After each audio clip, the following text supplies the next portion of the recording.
Maria institute of medical technology കേന്ദ്ര സർക്കാരിന്റെ വികസന ഏജൻസിയായ ഭാരത് സേവക സമാജിന്റെയും NSTCയുടെയും അംഗീകാരത്തോടുകൂടി നടത്തുന്ന തൊഴിലധിഷ്ഠിത കോഴ്സുകളിലേക്ക് അഡ്മിഷൻ ആരംഭിച്ചിരിക്കുന്നു. SSLC, +2, VHSC എന്നീ വിദ്യാർത്ഥികൾക്ക് അപേക്ഷിക്കാവുന്നതാണ്. ഷൊർണൂർ ചെറുതുരുത്തി കൊച്ചിൻ പാലത്തിന് സമീപം അജ്ഞാത വാഹനമിടിച്ച് ജീവൻ നഷ്ടമായ പശുവിന്റെ ജഡം റോഡിൽ കിടന്നത് മണിക്കൂറുകളോളം. ഷൊർണൂർ ചെറുതുരുത്തി കൊച്ചിൻ പാലത്തിന് സമീപത്ത് അജ്ഞാത വാഹനമിടിച്ച് ജീവൻ നഷ്ടമായ പശു റോഡിൽ കിടന്നത് മണിക്കൂറുകളോളം. തിങ്കളാഴ്ച പുലർച്ചെയോടുകൂടിയാണ് കൊച്ചിൻ പാലത്തിന് സമീപത്ത് വെച്ച് വാഹനമിടിച്ച് പശു ചത്തത്. തുടർന്ന് ആളുകളുടെ നേതൃത്വത്തിൽ പശുവിനെ റോഡിന് സമീപത്തിലേക്ക് മാറ്റിയിടുകയായിരുന്നു. തുടർന്ന് മണിക്കൂറുകളോളം പശുവിന്റെ ജഡം റോഡരികിൽ കിടന്നു.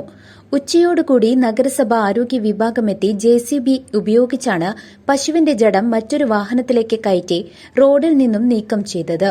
ശേഷം നഗരസഭയുടെ ട്രഞ്ചിംഗ് ഗ്രൌണ്ടിൽ ജഡം സംസ്കരിക്കുകയായിരുന്നു. പശു സ്വകാര്യ വ്യക്തിയുടെയാണോ എന്നത് വ്യക്തമായിട്ടില്ല. News desk CCV.